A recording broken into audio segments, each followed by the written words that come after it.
when you can go ask a business owner, like, what do you need? Yeah. Right. What challenges are you seeing in your business right now? Or like, who can I connect you with? And then just go do it. Like just follow up on that and then connect them. And it's just always asking those like who questions, right? Like it's not about what you know, it's who you know, right? You know, right. It's, hey, you wanted to do this, this podcast more. So great. Like you need to connect with these guys and like, let's put this together. Right? Yes, sir.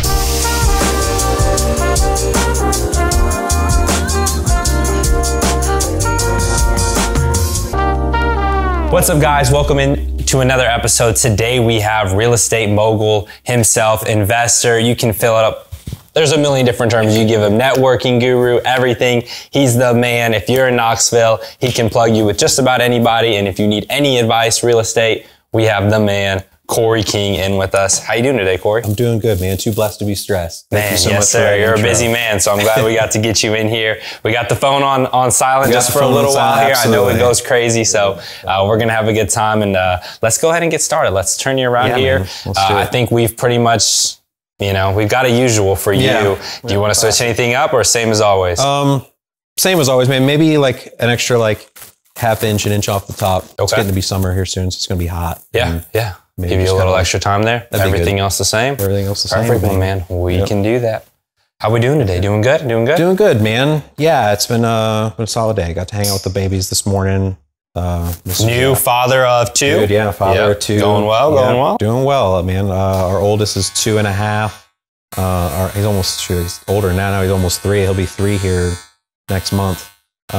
Which is crazy to say. And then a 4-month-old at home as well. And so it's been an adventure. It's been a learning curve, you know, adjusting with 2 kids in the house, 2 boys. And, we're getting there, you know, they're all sleeping through the night. We don't really have too many challenges other than just, we're playing man-to-man defense now for sure. My wife and I one always has one kid, the other, you know, you've got the other, and she talks about having 3 and I told her, like, let's give it another like year or so. You know what I mean? Like, because then you're moving from man-to-man defense to like zone defense, right? Exactly. You're just kind of watching these areas because the kids, you're outnumbered. That's awesome, man. Well, I want to get into a lot of what you do and how you got to this point. But first off, I want to ask the $1 million question that everyone wants to know every time you're a real estate, guy, you're an investor. Okay, we're coming off the high of COVID of 2020, 2021. Market soared. It was a great time for sellers, especially. And then it was all the talk of, okay, here's a recession. Interest rates are coming up. What's going to happen? People freaking out. We're going into what some people are saying. Supposedly, interest rates are supposed to start to drop back down. What's going to happen? So go ahead, give us the overview. I know it's a broad question. Where is the market? Where is the real estate market headed in end of 2023, going into 2024, what do you see as the forecast for the future? So like just how's the market? I think one thing to always be cognizant of in that is real estate is and will always be 2 things. It's all just like supply and demand, right? From a basic level. And then also it's just the location, right? Like there's that piece of dirt, like it's hyper local. So when we look at things from the 30,000 foot view, like nationally, you see different swings, and that's where like your doom and gloom headlines come in. And you see like, Austin, Texas or San Francisco, and those markets are down double digits as a percentage wise when you're talking like their sale prices, their days on market have exploded, etc. Like locally here in like Knoxville, East Tennessee, man, it's still considered a very high, strong seller's market.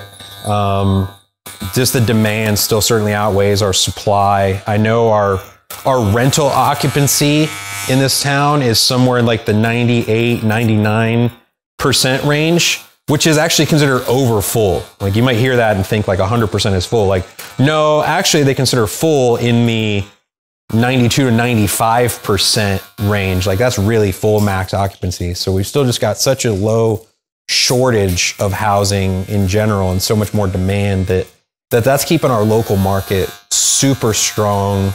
We're still seeing, properties be competitive when they're priced right, when they're in, show ready condition or kind of move in ready condition. Those are the properties that you're still seeing multiple offers. You're still seeing just a high amount of demand for them. I think you asked me, there was a couple kind of questions in there too, like where do I see things headed into the future, right? Yes. Like as this year kind of goes. So you're right, interest rates came up, and I think a lot of that shot hit in probably October, November of last year. That was where things really kind of peaked. You know, the Fed was really ratcheting rates up over and over. So we hit a little bit of a pause, I'll say, in our market. They're partially just due to the holidays, and also just I think there was a lot of unsureness of where is this going to go, how high is the Fed going to raise rates, etc. That really kind of hit there at a peak in like November. We saw things kind of slow. We saw some more properties come on the market, which seemed to balance things out. And then as rates dropped and the new year turned, we just saw all that pent up demand that was still there, that some people just kind of stepped out for a little bit, came right back into play.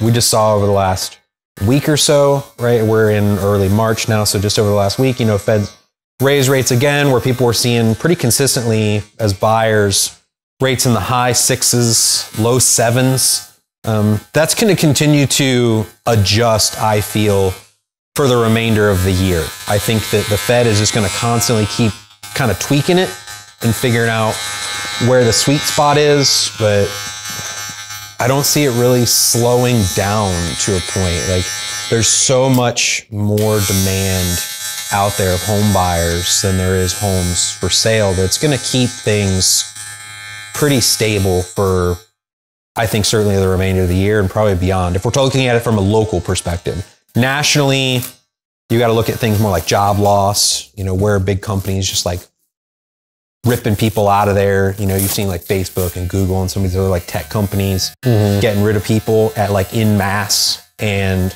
those are, you know, maybe probably not coincidentally, the markets that you're seeing those like big shifts in is like maybe people that bought, hey, I work for Facebook or Google and I live in San Francisco or like Bay Area, and I got hired 6 months or a year ago.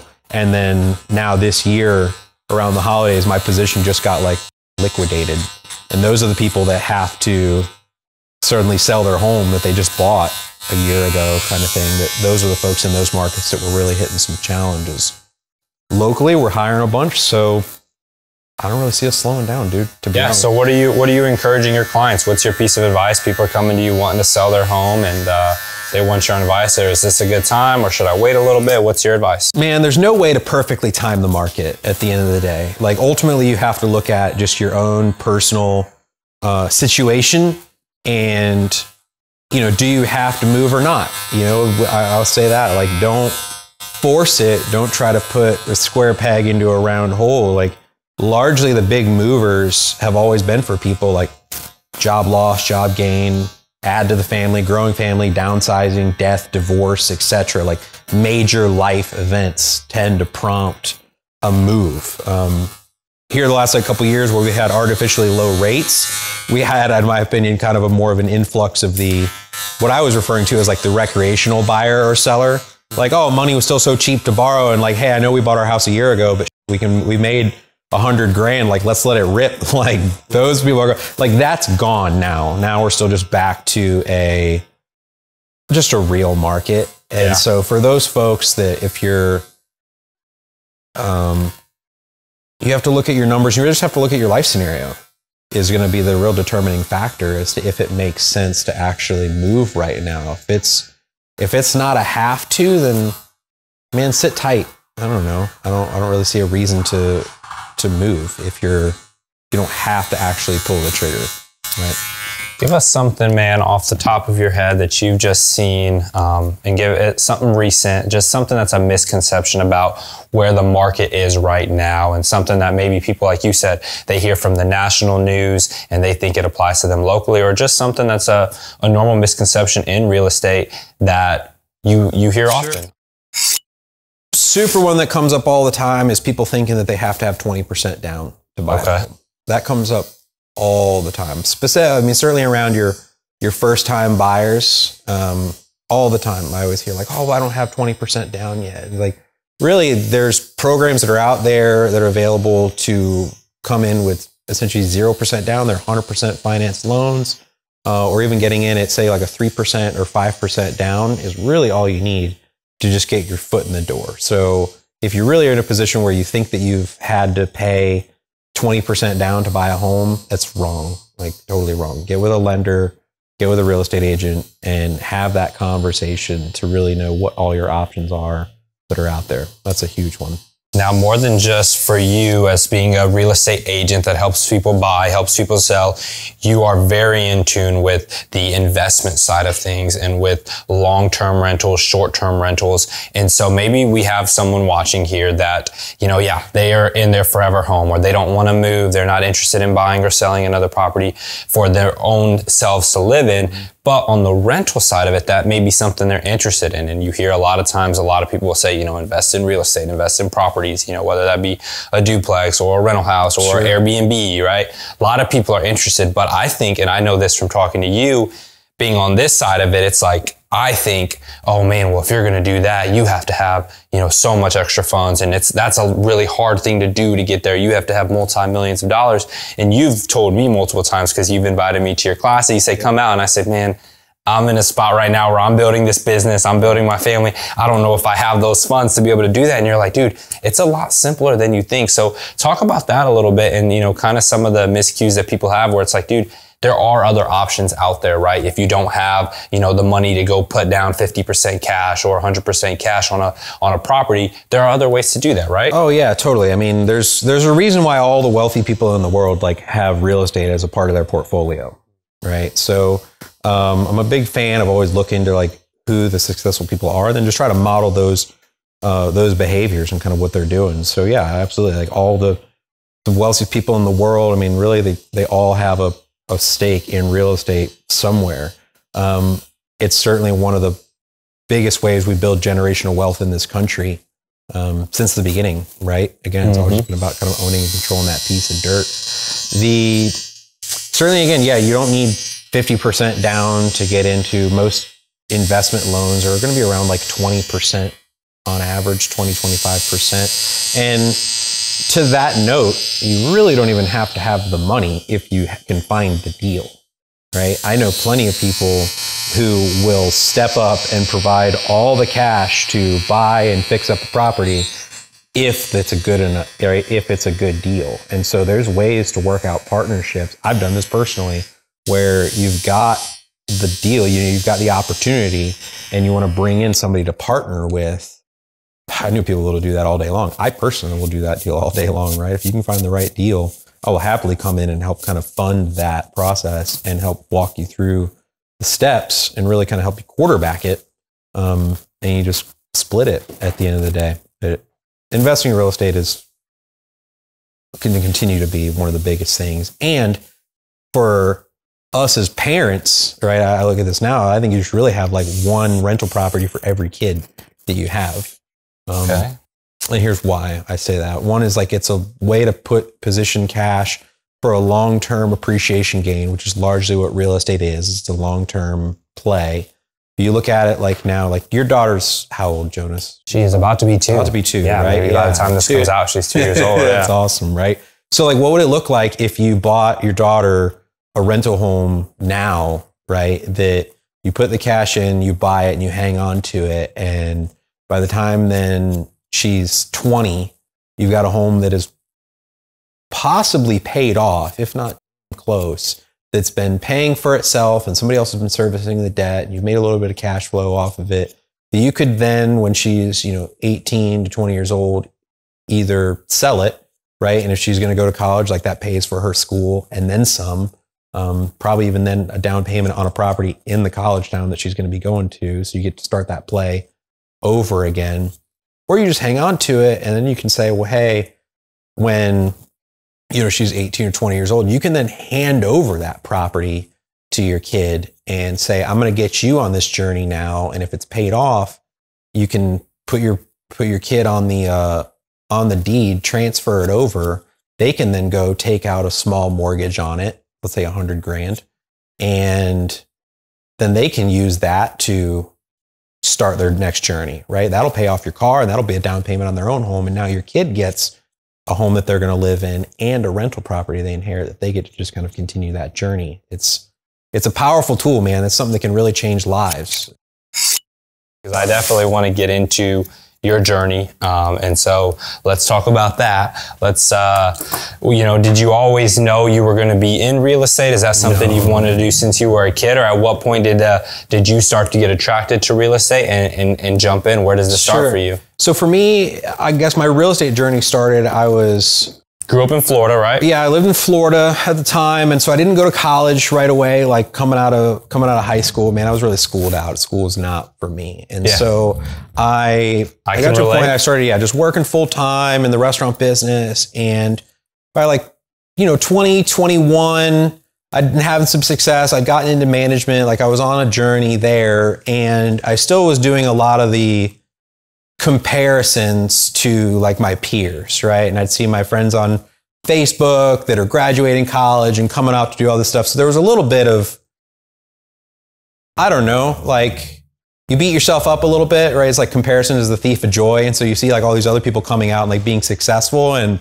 there was always this like comparison I was doing. So I looked at it like, all right, well, if they're coming out of school and they've got degrees and stuff like that, like I need to have something to show for this at this point in my life. Yeah. And so for me at the time, then it became, well, like, all right, well, I could buy a house, like that'll show them kind of thing, right? Like, it was like, well, I could be $100,000 in debt, I guess, with a bachelor's or a master's degree, or I could be $100,000 in debt, but I have a house. And so that's what I did, man. Is like I saved up my 3.5% down. My first house I bought in 2009. So the market, had crashed or was still crashing, hadn't even really hit a bottom part, but it had shifted. And so I bought my first house, man, in 2009 for $97,000, and like moved in. Eventually picked up a couple of roommates that I rented out the other 2 bedrooms. I was house hacking before that was really a term. It was also because I was 22, 23, 24, and like, well, I don't totally need a 3-bedroom, 2-bath house all to myself. So I also just want to be able to like hang out with my buddies. So gave them each a deal to each pay basically $400 a month for rent and utilities. And my mortgage was $728 at the time. So then I just, it cost me whatever it cost for the utilities at that point to live there, and continued to do that actually for years. Found a cool side hustle in going to local auctions, and I was buying vacant lots in subdivisions that had crashed as a part of the crash. So there was a lot of like half-built stuff, and there was a lot of opportunity there to go and like, well, I'm going to buy the lot between like you and your neighbor, and I buy it for like say $3,000. Yeah, but it'd be worth 8 to 10. And so I could come then I would go knock on their door and say, hey, I got this lot next to you, and I thought I was going to build, but economy kind of sucks. I don't really know what I'm going to do. Zillow says it's worth 10. Will you take 8?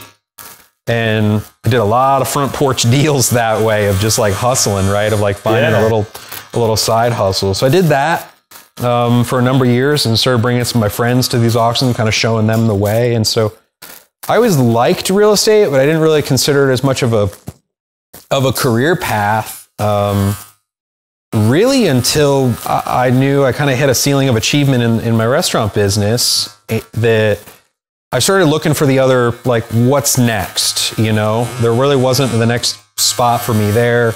I'd met my she was a girlfriend, she's now my wife, and she has zero interest in staying in Florida.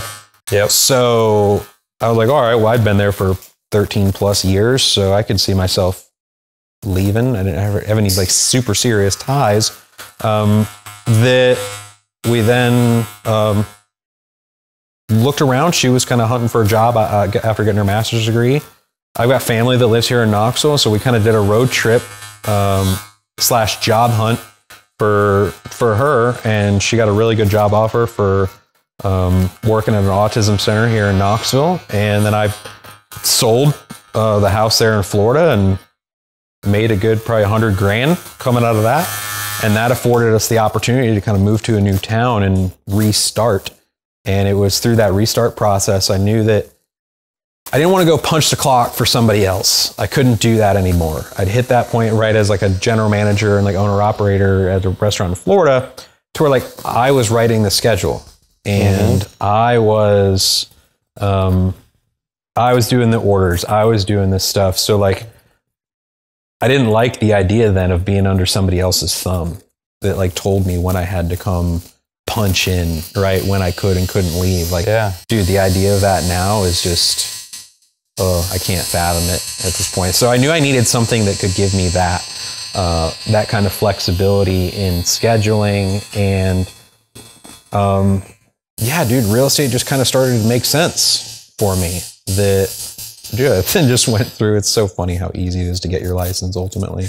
Because I just took some online, did my online classes, took my test, my state, your license exam, you pay your fees, and like, boom, done. Suddenly you're able to go sell for people. And it's so funny how sometimes those things that, you know, you're going to do long-term, your career is right in front of you the whole time and you don't even know it. Man, I wish I got to do it so much earlier. Man, and I can attest to that because obviously here I am. I've been around, most people know my story. I've been around barbering my whole life. Pops is a barber, grew up in a barbershop. I was cutting hair in high school, was cutting hair through college and while working another job, and I was doing another job and making good money and everything was good. I just wasn't happy. You know what I mean? I just knew that that wasn't the career for me. And it's kind of like you. It was kind of like, well, what's next? You know what I mean? We got married, bought a house, we're in a good place. And it was like, I don't want to do this forever. And so it's like, what's going to be next for me? And it was like, you know what?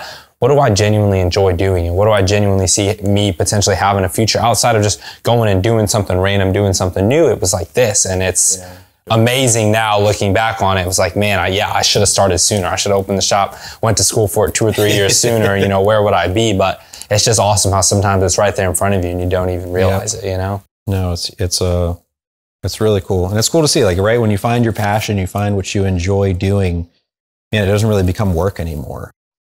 So where are you now?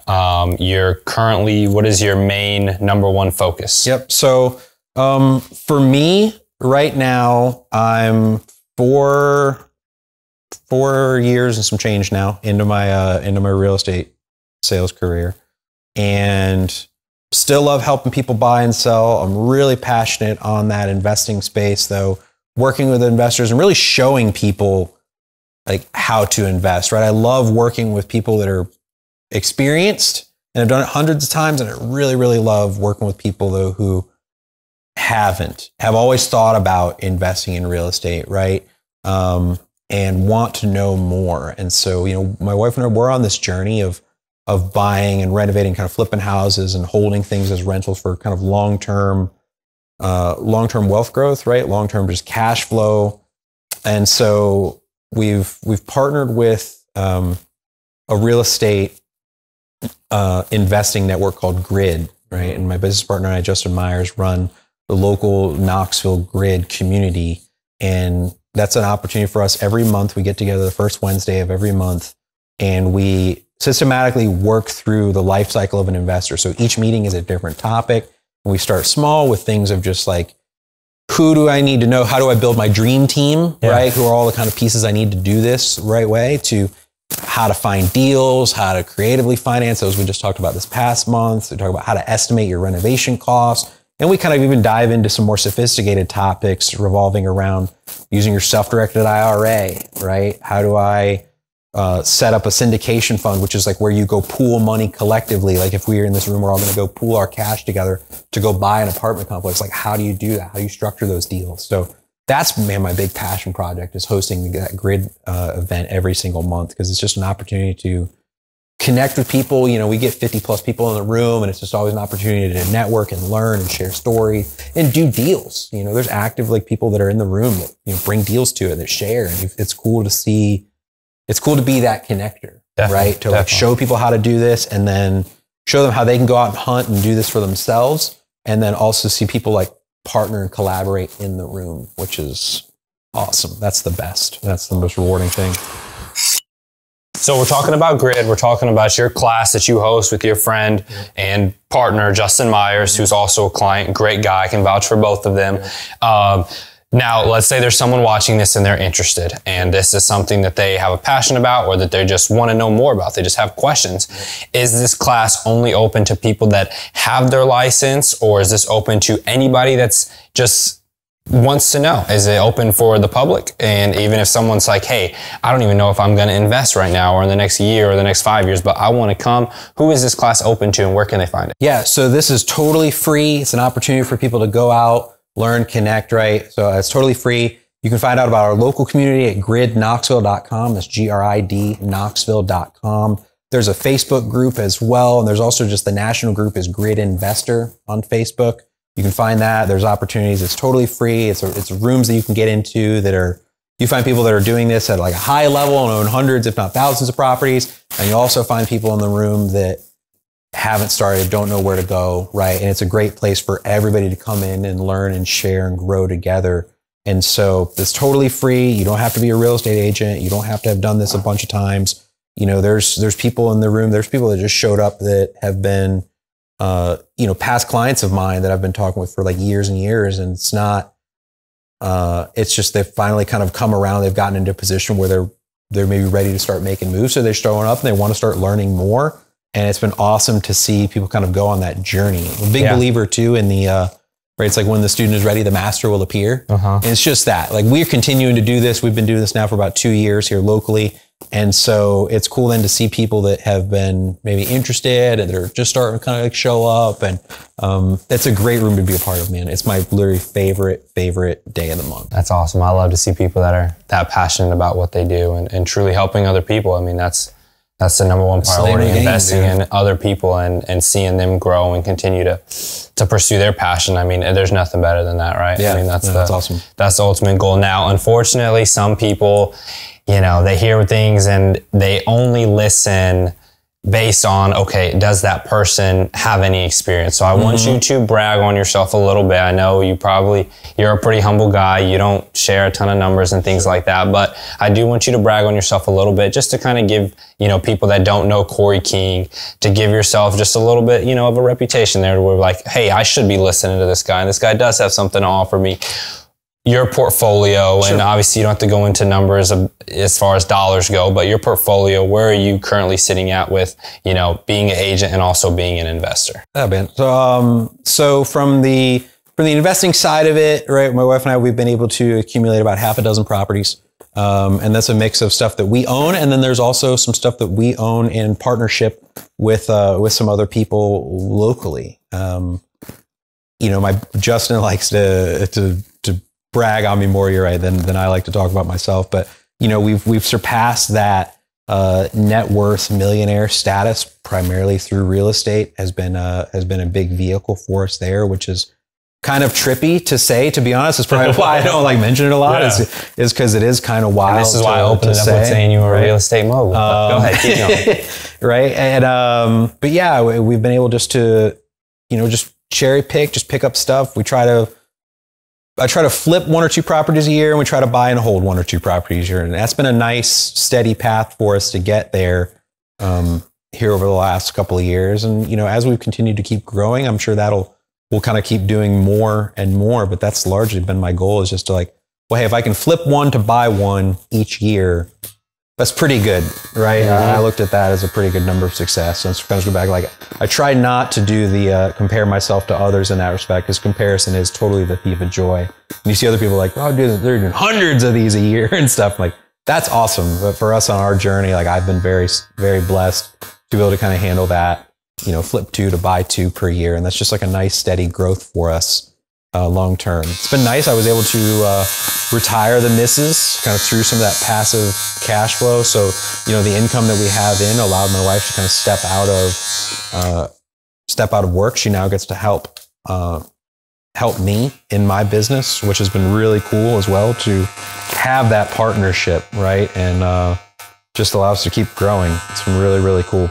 That's awesome, man. So one of the things I love about you is, and I get this from so many of my clients, and I tell people all the time that one of the reasons I open the barbershop is because I enjoy the conversations that happen in the barbershop, and that's my passion. And hopefully, you know, and I don't know what good I can do, but hopefully if I can inspire people that come and sit in my chair, that is the ultimate goal for what I do here. But I always say this, 90% of the time, instead of me inspiring people, it's the other way around. My clients inspire me and they can teach me things. And you are one of the main ones that come in here every single time and you push me. I'll say, oh, I hired somebody, and you'll be like, okay, well, when you're hiring the next person, I'm like, dude, you're supposed to be happy that I just hired this person. You're like, no, when's the next one? And when are we doing this? And when are we moving to a bigger shop? And have you met my guys from HMG? Yep. They can help you out with this. And so you're always pushing me, always trying to go to the next level. And I think that's awesome. So if you could just help one person that's watching this here, you know, maybe and we can say it's from real estate, but you're a businessman. You're not just a real estate agent. You're not just an investor. You're a businessman. So businessman to another person that wants to pursue their career. Maybe they're doing a job that's a 9-to-5, but they want to get into investing on the side, or they would love to be managing properties, or whatever it is. How do you inspire people to take that next step and just go do it, man? Just from somebody that, you know, you were in the restaurant business, you wanted something different. You started real estate. You didn't want to just buy and sell homes. You wanted to invest. How do you help someone that's younger in that process, trying to find that next step in pursuing their career and their passion? I would say it's like, you just got to go for it, right? There's a great, like a little book, it's powerful. It's called like Feel the Fear and Do It Anyway. And it's just that. It's like any of this stuff that you take on that's new is gonna make you nervous and make you kind of second guess and like, oh shit, like, is this the right thing? Especially right when you get into like this kind of world of like sales or just like 1099, right? Self-employed, business owner, entrepreneur, etc. Like, it's scary, dude. There's no sugarcoating that, but you also have to just bet on yourself, like, at the end of the day, and just go for it. Feel the fear and just do it anyway. And then start seeking out, like, a big believer too, just like get in the room with people who are doing what you want to do. And proximity is power in that respect. Like, just by being in the room and hanging around those people and hanging around the people that hang around those people, like, you are going to absorb so much more. It's like just pouring gas on a fire, right? Like, you gain so much more knowledge and so much more experience, and you will find mentors that will help you on this journey because they've been where you are and remember what it was like. And people will go out and help you. Like, people will always reach out and like help. I promise you. Like, it's been one thing that's helped me grow massively is just been getting in the room, get to meet these people, and they will help bring you along on their journey. Right. And in that, kind of to put a bow on it, is like, find ways that you can help them and provide value, right? Always thinking not in a what's in this for me, but like, how can I help this person succeed? Because you will succeed through their success, right? I think it's like a Zig Ziglar quote of like, the best way to get what you want in life is to help other people get what they want in life. 100%. That's what's the book called? It's like how to win friends and influence people. It's that comes to them. It's like, dude, nobody cares about you. You know what I mean? Everyone only cares about themselves. It is about what can they get. So if you can offer that value, then now you're important to them and they want to hear what you have to say. Nobody wants to just hear you talk about yourself for an hour and a half. You know what I'm saying? You're right. When you can go ask a business owner, like, what do you need? Right? What challenges are you seeing in your business right now? Or like, who can I connect you with? And then just go do it. Like, just follow up on that and then connect them. And it's just always asking those like who questions, right? Like, it's not about what you know, it's who you know. Who you know, right? It's, hey, you wanted to do this this podcast more. So great. Like, you need to connect with these guys and like, let's put this together, right? Yes, sir. It's super cool and it's super powerful when you can just put yourself in those rooms and in those spaces and just start asking those people that question, and it's amazing. Yes, 100%, 100%, man. All right, man. Let's check this out here. Yeah, sweet. Thank you. Same as always. Tapered off that back of the neck there. That way, last you a couple extra days there. I appreciate that. Take the top a little shorter. Tell me if that's short enough, or if you want to go shorter than that. No, that's perfect. That's exactly what I had in mind. Yep. Awesome, my man. Well, Cory, I appreciate you coming in here, my man. You inspire me once again, like always. And so thankful to have you as a client and, more importantly, as a friend. Before we leave, let's say somebody has questions, they want to visit the Grid. You've already talked about where they can find the website, all that great stuff. Once again, give us that where they can find Grid. First, just Grid. How do they find out about that? They want to attend a local class. How can they do that? Sure. Yeah, if you want to come check it out, come learn with us, you can go to us at gridknoxville.com, www.gridknoxville.com. We do that the first Wednesday of every month, starting about like 6:30. It's totally free. Just go in there, sign up. It'll have all the info for you right there at gridknoxville.com. And then let's say someone wants to reach out to you potentially about buying, selling property, needing an agent. Is there a way they can do that? Yeah. You can find me on all the social media spots. If you just look up Cory King, CoryKing. You could Google Cory King Real Estate Knoxville. I'm going to show up. I'm going to be like your top of search there too. And that's going to probably, that'll link to all of my social media bases as well. It's all going to be right there. Perfect. So if you guys have any questions, need a guy, I can promise you he is the man. Thank you guys for tuning in. Thank you for coming in. We will see you guys next time. Like, share, subscribe. Peace out.